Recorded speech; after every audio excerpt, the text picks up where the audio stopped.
So we'll read from 1 Timothy chapter 1 verse 5. और हम पहला तिमुथियुस उसका पहला अध्याय और उसका 5वां वचन पढ़ेंगे।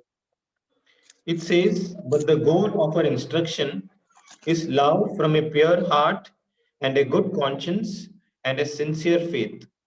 यहाँ लिखा है, आज्ञा का सारांश ये है कि शुद्ध मन और अच्छे विवेक और कपट रहित विश्वास से प्रेम उत्पन्न हो। So I was just thinking about this verse last week. और पिछले हफ्ते मैं इस वचन के विषय में सोच रहा था। See, God has given us many commandments in His Word. परमेश्वर ने हमें उसके वचन में कई आज्ञाएं दी है। And many times for us, the instructions or the commandments of God, we take it as a burden. और कई बार परमेश्वर जो हमें सूचनाएं या आज्ञाएं देता है, उनको हम एक बोझ मानकर लेते हैं। But the goal of all the commandments is love. पर सारे आज्ञाओं का जो उद्देश्य है वो प्रेम है।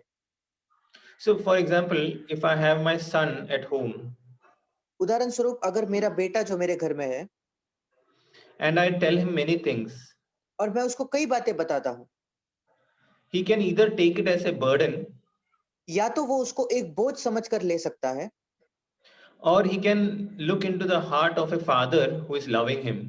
या वो एक पिता के हृदय में झांक कर देख सकता है जो उससे प्रेम रखता है।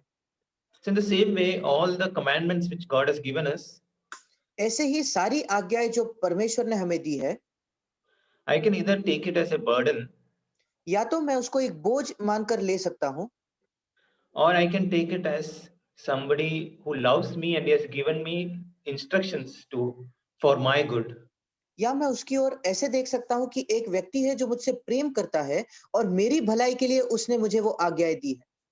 See, the way I look at it makes a lot of difference. कैसे मैं उन आज्ञाओं को देखता हूँ, इससे बहुत बड़ा फर्क पड़ता है।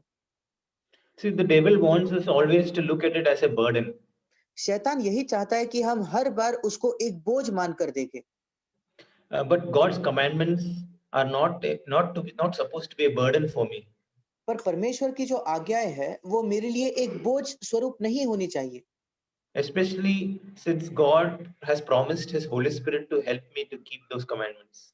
विशेषकर क्योंकि परमेश्वर ने मुझे ये वायदा किया है कि वो मुझे पवित्र आत्मा देगा ताकि मैं उन आज्ञाओं को मान सकूं। And God also says in the new covenant that He will give me the desire and the will to do it. और नई वाचा में परमेश्वर ने ये भी कहा है कि वही मुझे इच्छा भी देगा और सामर्थ भी देगा ताकि मैं उसको कर सकूं।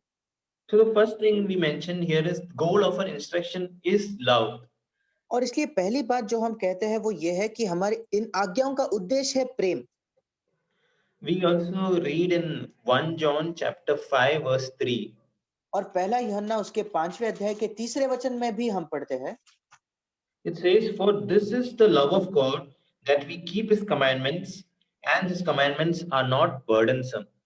क्योंकि परमेश्वर से प्रेम रखना ये है कि हम उसकी आज्ञाओं को माने और उसकी आज्ञाएं कठिन नहीं। So the love of God is two things mentioned here. और परमेश्वर का प्रेम इसके विषय में यहाँ 2 बातें लिखी है। One, that we keep His commandments, पहला तो हम उसकी आज्ञाओं को माने, and second thing, His commandments are not a burden. और दूसरी बात उसकी आज्ञाएं कठिन या एक बोझ समान नहीं है। Sometimes I only try to keep His commandments, and I don't concentrate on the second part. कई बार मैं सिर्फ उसकी आज्ञाओं को मानने पर ध्यान देता हूँ, पर वो दूसरा जो भाग है उस पर मैं ध्यान नहीं देता। That is, commandments should not be a burden for me. इसका मतलब जो आज्ञाएं हैं वो मेरे लिए बोझदायक ना हो। That means a Christian life should not be like a painful thing for me. इसका मतलब मसीही जीवन मेरे लिए बहुत ही पीड़ाजनक जीवन नहीं होना चाहिए। It may be painful on the external thing, but in my heart there should be a joy. शायद बाहरी स्वरूप से इसमें पीड़ा हो सकती है, पर मेरे मन में आनंद की भरपूरी होनी चाहिए। Yeah. So it says goal of the instruction is love from a pure heart and a good conscience and a sincere faith. और इसलिए लिखा है, आज्ञाओं का उद्देश्य यह है कि शुद्ध मन और अच्छे विवेक और कपट रहित विश्वास से प्रेम उत्पन्न हो। So I was thinking that it starts from the sincere faith. और मैं सोच रहा था इन सारी चीजों की शुरुआत एक शुद्ध मन या शुद्ध विश्वास से होती है। Yeah, everything in the Christian life starts with a sincere faith in God. मसीही जीवन में जो कुछ है उन सारे चीजों की शुरुआत एक कपट रहित विश्वास से होती है। That means I totally trust in God in whatever promises He has made. इसका मतलब मैं पूरी तरीके से प्रभु पर भरोसा रखता हूँ उन वायदों पर जो उसने मुझे किए है। And the evidence of my faith is that I come to Him and seek Him diligently. और मैं उस पर विश्वास करता हूँ, इसका सबूत यह है कि मैं उसके पास आकर पूरे मन से उसको खोजता हूँ। So if I don't seek Him with my whole heart, that proves that I don't be trust in Him. अगर मैं अपने संपूर्ण मन से उसको नहीं खोजता, इसका अर्थ यही है कि मैं उस पर भरोसा नहीं करता। It says in Hebrews chapter 11 verse 6. इब्रानियों की पत्री उसके 11 अध्याय के 6 वचन में लिखा है, And without faith, it is impossible to please Him. For he who comes to God must believe that He is, and that He is a rewarder of those who seek Him. और विश्वास बिना उसे प्रसन्न करना अनहोना है, क्योंकि परमेश्वर के पास आने वाले को विश्वास करना चाहिए कि वो है और अपने खोजने वालों को प्रतिफल देता है। See, we lose many things in our Christian life when we don't have faith. हमारे मसीही जीवन में हम कई बातों को खो बैठते हैं जब हमारे पास विश्वास नहीं होता। We will not be able to enjoy many things in our Christian life if we don't come to God in faith. हम हमारे मसीह जीवन में कई बातों का आनंद नहीं उठा पाएंगे अगर हम परमेश्वर के पास विश्वास से नहीं आए तो। Because He is a rewarder of those who diligently seek Him. क्योंकि वो जो पूरे मन से उसके खोजी है उनको प्रतिफल देने वाला प्रभु है। Jesus, in fact, said that in the new covenant, those who do violence will be able to enter the kingdom of God. और यीशु मसीह ने तो ये भी कहा कि नई वाचा में जो लोग बहुत ही हिंसा करते हैं वो लोग स्वर्ग के राज्य को प्राप्त कर सकते हैं। So if I have a heart of just relaxing that God will give me everything, I will not experience many things which God wants me to experience. और अगर मैं बहुत ही आराम से सारी चीजों को लेता हूं, तो जो परमेश्वर चाहता है जिन बातों को मैं अनुभव करूं, उनका मैं अनुभव नहीं कर पाऊंगा। See, God wants us that when we see a promise in God's word, that we go to Him and we uh, ask Him till we receive it. और प्रभु चाहता है कि जब हम उसके वचन में कोई वायदे को देखें, तो हम उससे तब तक उसको मांगते रहे जब तक कि हम उसको प्राप्त न कर ले। We see of Jesus speaking a parable on faith. और हम यीशु मसीह को विश्वास पर एक दृष्टांत कहते हुए देखते हैं। In Luke chapter 18, we Luka see a widow. Yeah. लूका रचित सुसमाचार के 18 अध्याय में हम एक विधवा के विषय में पढ़ते हैं। And in chapter 18, verse 1, Jesus says He was telling them a parable to show that all times they ought to pray and not lose heart. और यहाँ लूका 18 उसके पहले वचन में लिखा है, फिर उसने इसके विषय में एक नित्य प्रार्थना करना और हियाव न छोड़ना चाहिए, उनसे ये दृष्टांत कहा। So here Jesus is saying that we have to pray at all times and never lose heart. और इसका यहाँ यीशु कह रहा है कि हमें निरंतर प्रार्थना करनी है और हियाव न छोड़ना है। That means if I pray and I don't receive it, I keep on asking till I receive it. इसका मतलब अगर मैं कोई प्रार्थना करता हूँ और मुझे वो प्राप्त नहीं होता, तो मैं तब तक प्रार्थना करते रहता हूँ जब तक कि मैं उसको प्राप्त न कर लूं। Especially the promises which God has promised in the new covenant. विशेष करके वो वायदे जो नई वाचा में प्रभु ने हमें जो वायदे दिए हैं। Say, if, for example, I am defeated by sin, I just asked Him once and I am not able to overcome. उदाहरण स्वरूप अगर मैं पाप से पराजित हूं और मैंने एक बार उससे मांगा पर फिर भी आज मैं पाप पर विजय नहीं पा सकता। But Jesus wants us to, Jesus was telling here to ask till we receive it. पर यीशु मसीह यहाँ कहता है कि हमें तब तक मांगना है जब तक कि हम उसको प्राप्त न कर ले। See, I want to put this verse, I want to encourage with this verse in Luke chapter 8, 18, verse 7. और लूका उसका 18 और उसका 7वां वचन, इससे मैं आपको प्रोत्साहित करना चाहता हूँ। It says, now will not God bring about justice for His elect who cry to Him day and night, and will He delay long over them?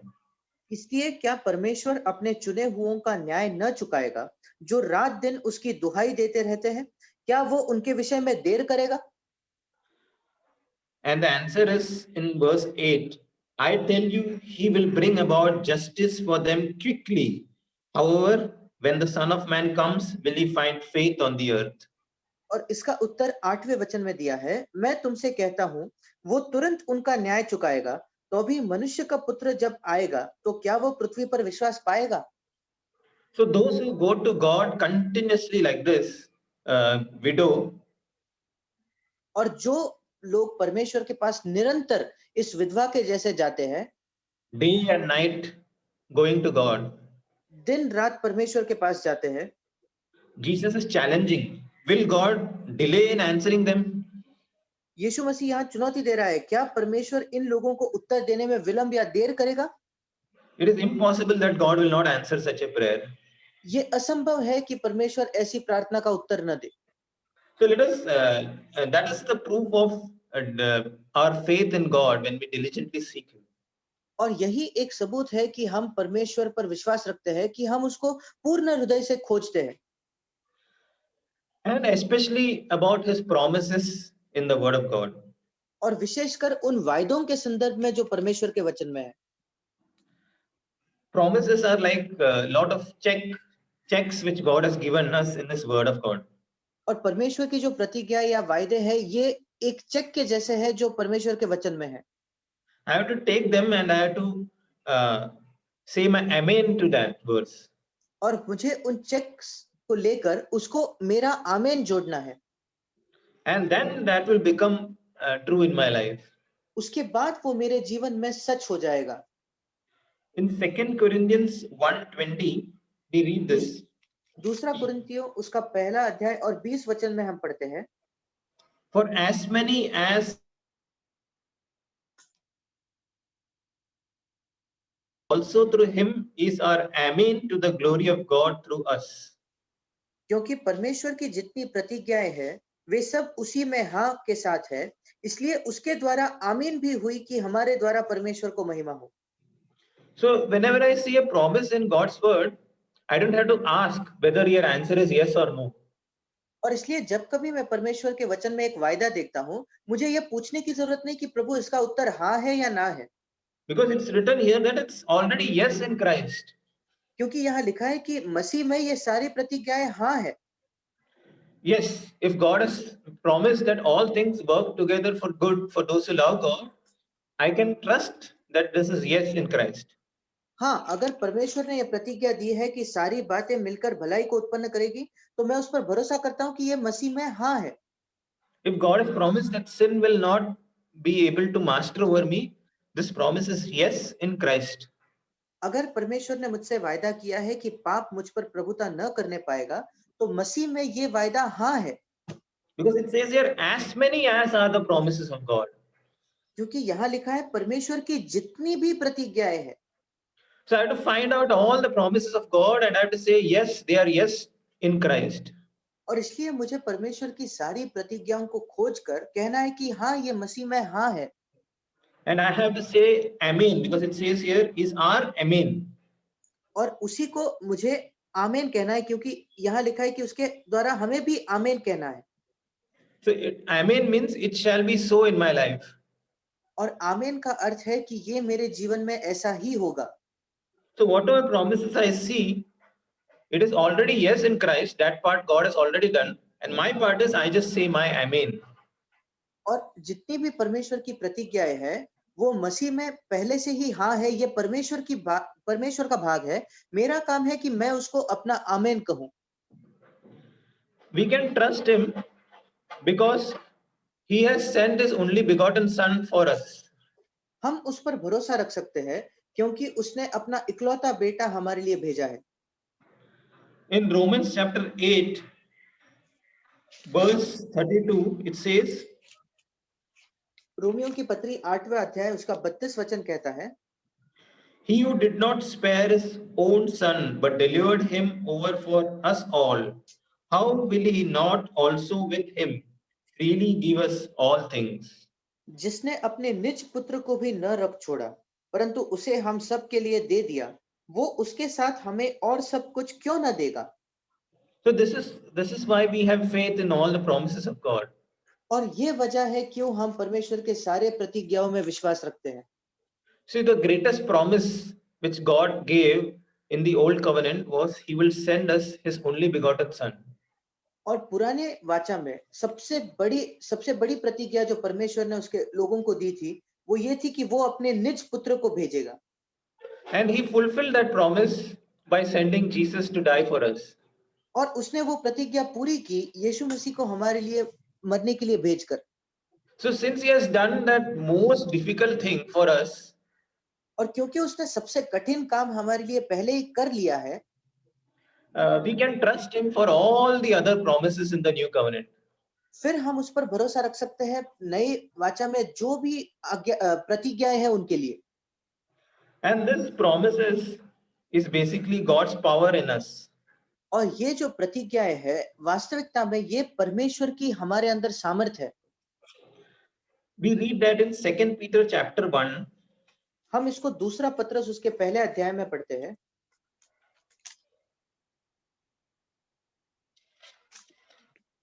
it says in verse 3, seeing that His divine power has granted to us everything pertaining to life and godliness. तीसरे वचन में लिखा है, क्योंकि उसकी ईश्वरीय सामर्थ ने सब कुछ जो जीवन और भक्ति से संबंध रखता है हमें दे दिया है।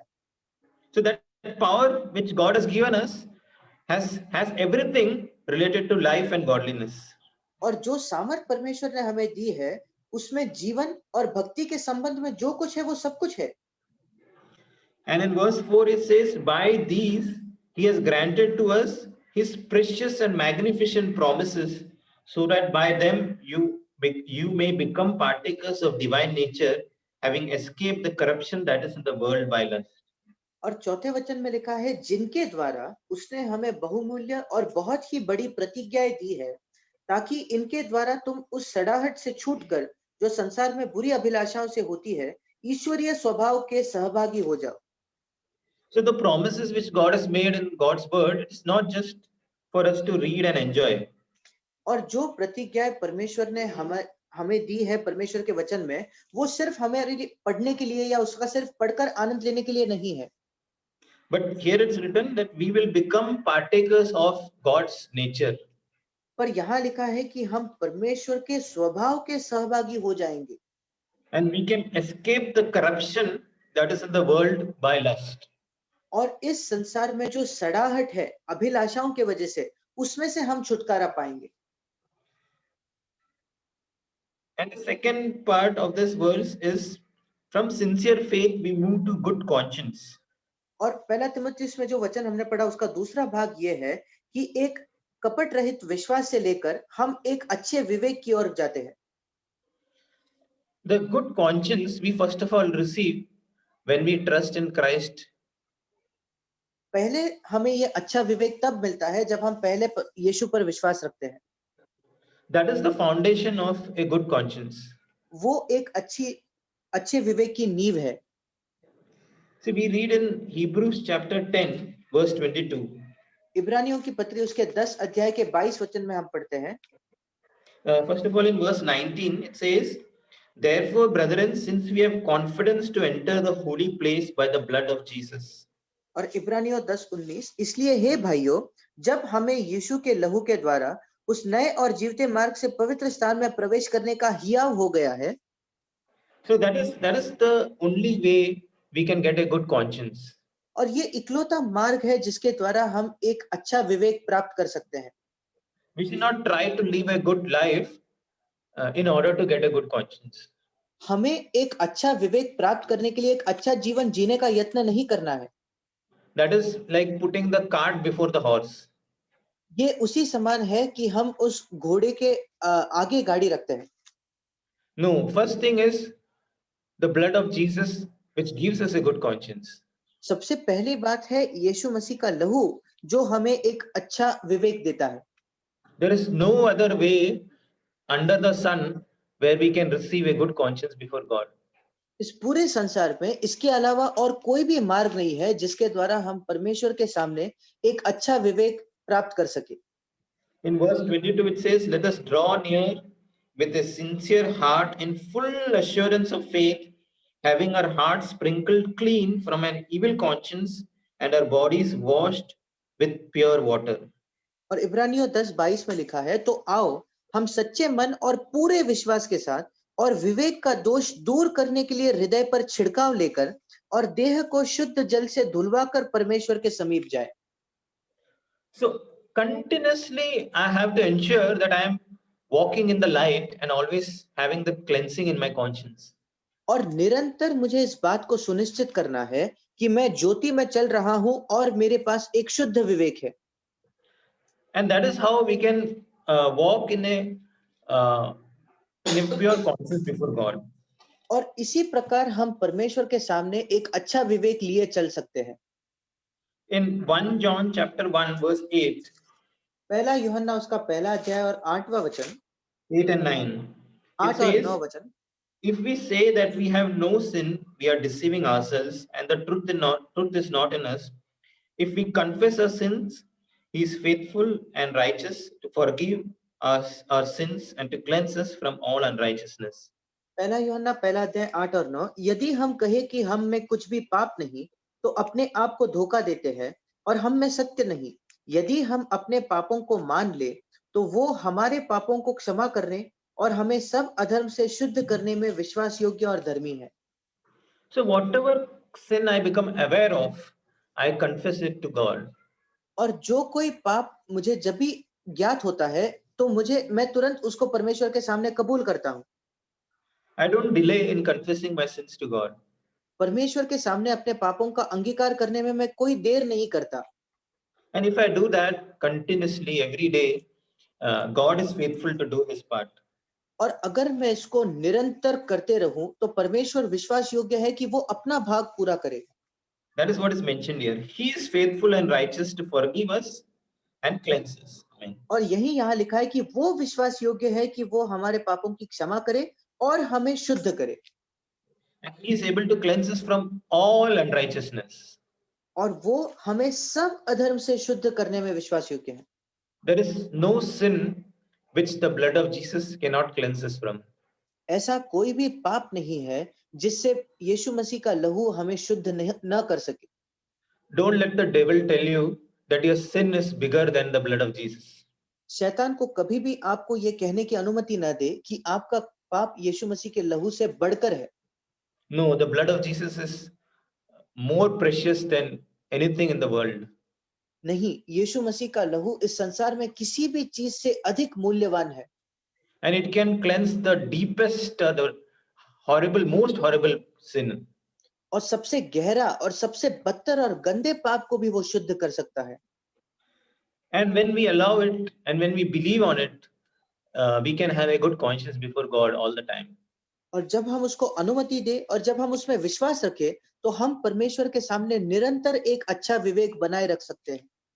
We read in 1 John chapter 2, verse 1 and 2, पहला यूहन्ना उसका दूसरा अध्याय और उसके पहले 2 वचन, says, "My little children, I am writing these things to you so that you may not sin. And if anyone sins, we have an advocate with the Father, Jesus Christ the righteous." और पहला वचन, हे मेरे बालकों, मैं ये बातें तुम्हें इसलिए लिखता हूं कि तुम पाप न करो, और यदि कोई पाप करे तो पिता के पास हमारा एक सहायक है, अर्थात धर्मी यीशु मसीह। So here, first thing it says is, these things have been written so that we may not sin. और यहाँ पहली बात जो कही है, ये बातें इसलिए लिखी गई है ताकि हम पाप न करें। That means in my heart there should be always a desire, I don't want to sin. का मतलब मेरे हृदय में निरंतर ये इच्छा और ये चाहत होनी चाहिए कि मुझे पाप नहीं करना। And I always strive before God so that I will not sin. और मैं हर समय परमेश्वर के सामने ये यत्न करता हूं कि मैं पाप न करूं।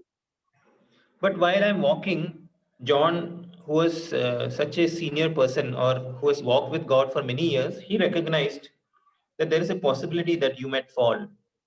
पर यूहन्ना, जो परमेश्वर के साथ इतने साल तक चल चुका था, उसने भी इस बात को पहचाना कि जब हम चलते हैं तो हमारे ये संभावना है कि हम गिर सकते हैं। So when we fall, we must remember that we have an advocate. और इसलिए जब हम गिर जाते हैं, हमें ये याद रखना है कि परमेश्वर के सामने हमारा एक वकील है। Satan should not deceive us by saying that, okay, you have fallen, you have to remain in that state for even one single moment. और शैतान को कभी भी हमें अनुमति नहीं देना है कि वो हमें धोखा दे कि क्योंकि हम गिर गए हैं, हमें एक क्षण भी उस पाप में ही रहना पड़ेगा। No, we can immediately run to our advocate. ऐसा नहीं, हम तुरंत अपने वकील के पास दौड़कर जा सकते हैं। He is Jesus Christ the righteous. वो है यीशु मसीह जो धर्मी है। And verse 2 assures us that he himself is the propitiation for our sins. और दूसरे वचन में हमें ये आश्वासन दिया गया है कि वो वही हमारे पापों का प्रायश्चित है। So anytime I've accidentally fall into sin, और अगर किसी भी समय मैं गलती से पाप में गिरूं, I remember that Jesus is the propitiation for my sin. मैं इस बात को याद करता हूं कि यीशु मसीह खुद मेरे पापों का प्रायश्चित है। That means he has paid the penalty for my sin. इसका मतलब मेरे पापों का जो दंड है वो उसने भर दिया है। Therefore, when I come to God and I acknowledge my sin, और इसलिए जब मैं परमेश्वर के सामने आकर अपने पाप को मान लेता हूं, he is able to cleanse me. फिर वो मुझे शुद्ध कर पाता है। These may look very basic things, और शायद ये सारी बातें हमें बहुत ही मूलभूत और साधारण सी लगे, but these are some things sometimes I find that people don't do it very faithfully. और ये कुछ चीजें हैं जो मैंने पाई है कि कई लोग इसको विश्वास योग्यता से नहीं करते। That's why when we come before God, we have a lack of joy in our hearts. और इसलिए जब हम परमेश्वर के सामने आते हैं, हमारे हृदयों में आनंद की कमी होती है। And we come with a burden in our hearts. और हम हमारे हृदयों में एक बोझ लेकर आते हैं। But God wants us to be full of assurance of what He has done. पर परमेश्वर चाहता है कि हम इस आश्वासन से भरे हुए हो कि उसने हमारे लिए क्या किया है। And full of confidence when we come before God. और हियाव से हम भरपूर हो जब हम परमेश्वर के सामने आए। And not even one sin we remember when we come before God. और जब हम परमेश्वर के सामने आए तो हमें अपना एक भी पाप याद ना आए। And that is one thing between God and us. और ये एक बात है जो परमेश्वर और हमारे बीच में है। But there is also one more aspect in good conscience. पर एक अच्छा विवेक इसका एक और पहलू भी है। That means we have a good conscience not only towards God but also towards all men. इसका मतलब हम सिर्फ परमेश्वर के प्रति ही एक अच्छा विवेक नहीं रखते, बल्कि सारे मनुष्यों के प्रति भी हम एक अच्छा विवेक रखते हैं। But that starts with God and it extends to all men. इसकी शुरुआत परमेश्वर से होती है, पर ये सारे मनुष्यों तक पहुंचता है। We read in Acts chapter 24 verse 6. प्रेरितों के काम उसके 24 अध्याय के 6 वचन में हम पढ़ते हैं। Paul says, और यहाँ पौलुस कहता है, not 24.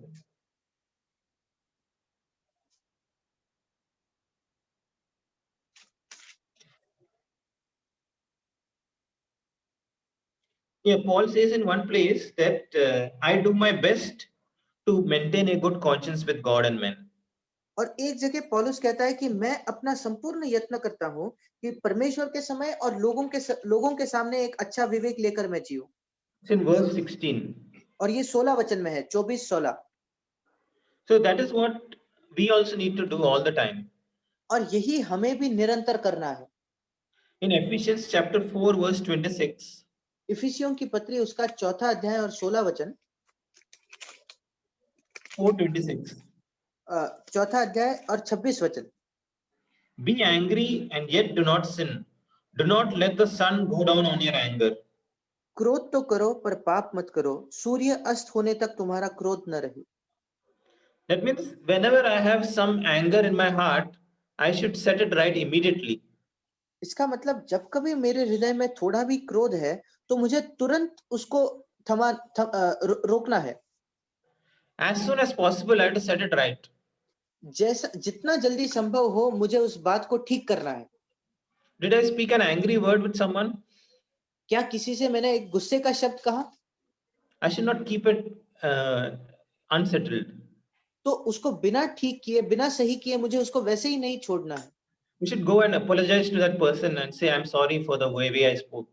हमें जाकर उस व्यक्ति से माफी मांगनी है और कहना है कि मैंने जिस प्रकार तुमसे बात की उसके लिए मुझे क्षमा करो। It says here that do not let the sun go down on your anger. और यहाँ लिखा है कि सूर्य अस्त होने तक तुम्हारा क्रोध न रहे। That means before the sun sets, I have to set it right. इसका मतलब सूर्यास्त होने से पहले मुझे उस बात को ठीक करना है। Best is as soon as possible, as soon as I am aware of it, I set it right. सबसे अच्छी बात तो ये है कि जैसे ही मुझे उसका ज्ञात होता है मैं तुरंत उसको सही कर देता हूँ। We also read in Hebrews chapter 12, हम इब्रानियों के 12 अध्याय में भी पढ़ते हैं।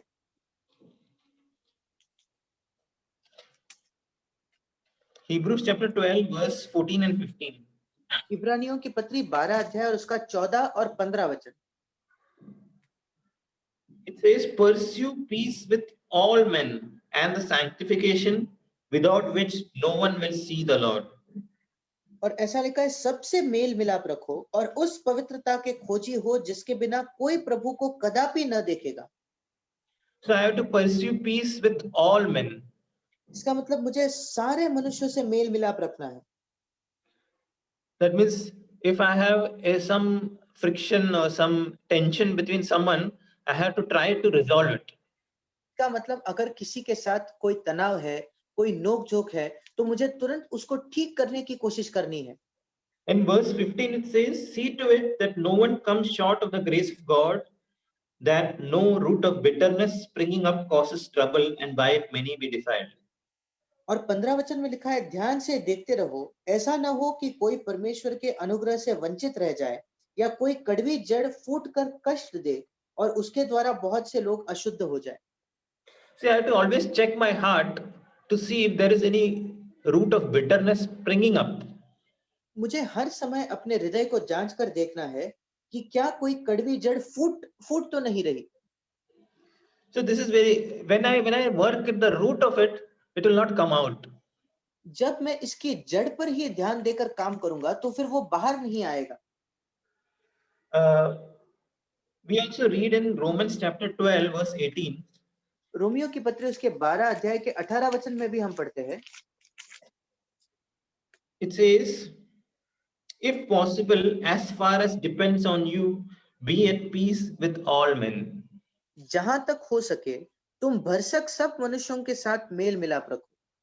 So as far as it depends on me, इसका मतलब जहां तक ये मुझ पर संभव है, if the other person is not ready to take my apology, it is not my fault. अगर सामने वाला व्यक्ति मेरी माफी उसको ग्रहण करने के लिए तैयार नहीं तो फिर वो मेरी गलती नहीं। But as far as depends on me, whatever I can do, पर जो कुछ मेरे बस में है, जो कुछ मैं कर सकता हूँ, I try to be at peace with all men. मैं यही कोशिश करता हूँ, यही यत्न करता हूँ कि मैं सारे मनुष्यों से शांति बनाए रखूं। See, I have no enemies with whom I have conflicts. ताकि इसका मतलब मेरे कोई शत्रु ना हो जिनके साथ मेरा कोई संघर्ष है। It might take some efforts. इसके लिए शायद हमें थोड़े यत्न करने पड़ेंगे। Maybe I have to make a phone call to someone. शायद मुझे किसी को फोन करके कुछ कहना पड़े। But if I want value a good conscience, that is something which I will take efforts for doing. पर अगर मैं एक अच्छे विवेक को मूल्यवान समझता हूं तो फिर मैं उसके प्रति यत्न करने के लिए तैयार रहूंगा। First Timothy chapter 1 verse 19 says, keeping faith and a good conscience, which some have rejected and suffered shipwreck in regard to their faith. और पहला तिमुथियुस उसका पहला अध्याय और 19 वचन कहता है, और विश्वास और उस अच्छे विवेक को थामे रहे जिसे दूर करने के कारण कितनों का विश्वास रूपी जहाज डूब गया है। So the ship of faith, faith is compared to a ship.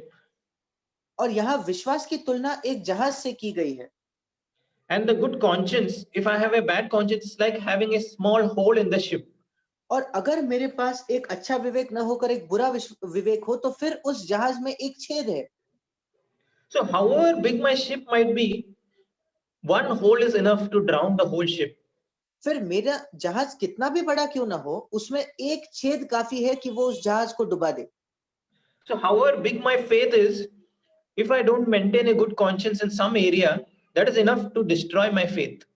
और इसलिए मेरे पास कितना भी बड़ा विश्वास क्यों ना हो, अगर एक क्षेत्र में मेरे पास अच्छा विवेक नहीं है, तो वो मेरे विश्वास को नाश करने के लिए पर्याप्त है।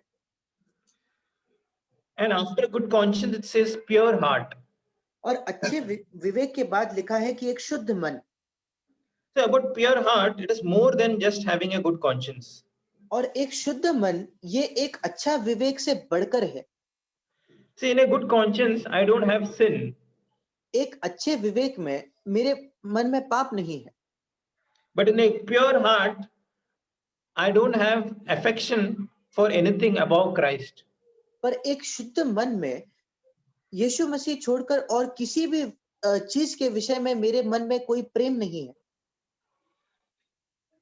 We read that in Luke chapter 14, हम इसको लूका उसके 14 अध्याय में पढ़ते हैं, verses 26, 27, and 33. उसका 26, 27 और 33 वचन। You all can look at it later. और आप इसको बाद में पढ़ सकते हो। Jesus was saying that our affection towards our family members और यीशु कह रहा था हमारे जो परिवार के लोग हैं उनके प्रति जो हमारा प्रेम होता है, and our affection towards our possessions or whatever we have, और जो कुछ हमारी संपत्ति है, जो कुछ हमारे पास है, उसके प्रति जो हमारा प्रेम है, and our own life. और हमारा खुद का जीवन, And all these three areas, if I don't love God above all these things, इन तीनों क्षेत्रों में अगर मैं इन चीजों से बढ़कर परमेश्वर पर प्रेम न रखूं तो then I cannot have a pure heart. फिर मैं एक शुद्ध मन नहीं रख सकता। I must always examine in my heart what is that thing which holds my heart. मुझे हर समय अपने हृदय को जांचना है कि वो कौन सी चीज है जिसने मेरे हृदय को पकड़ा हुआ है या जकड़ा हुआ है। Is there something which I hold it very dearly? या ऐसी कोई बात है जो मेरे लिए बहुत ही ज्यादा प्रिय है, That I enjoy more than God? जिसमें मैं परमेश्वर से भी ज्यादा आनंद लेता हूँ। Is there something which I am not ready to give up? क्या ऐसा कुछ है जिसको छोड़ने के लिए मैं तैयार नहीं। And whatever area God shows us, we should take it before God and ask Him for grace to give it up. और फिर जो कोई क्षेत्र परमेश्वर हमें दिखाए, हमें उसको परमेश्वर के सामने ले जाकर उससे अनुग्रह मांगना है ताकि हम उस बात को छोड़ सके। So that we can have a love which is from a pure heart and a good conscience and a sincere faith. ताकि हमारे पास एक ऐसा प्रेम हो जो एक अच्छा विवेक, एक शुद्ध मन और एक कपट रहित विश्वास के द्वारा हो। This is like the important members of our body. ये हमारे हृदय के जो मुख्य अंग है उनके समान है। Like if there is some problem with our heart, with our brain, with our lungs, this is a very serious condition. और अगर हमारे शरीर में हमारा हृदय, हमारा दिमाग या हमारे फेफड़ों में कोई समस्या हो तो फिर वो बहुत गंभीर समस्या है। So in the same way, these are the three things which we need to protect and preserve for God. वैसे ही ये तीन बातें हैं जिन्हें हमें सुरक्षित रखना है और परमेश्वर के लिए उनको संभाले रखना है। In Proverbs, there is a verse which says, "Keep your heart with all diligence." और नीति वचन में एक हम वचन पढ़ते हैं जहां लिखा है कि अपने हृदय को पूरे ध्यान से संभाले रखना। We'll just read that verse and we'll close. In Proverbs chapter 4, और हम उस वचन को पढ़ेंगे, नीति वचन उसका 4था अध्याय and verse 23. और उसका 23 वचन। Watch over your heart with all diligence, for from it flows the springs of life. सबसे अधिक अपने मन की रक्षा कर, क्योंकि जीवन का मूल स्रोत वही है। Amen. आमीन।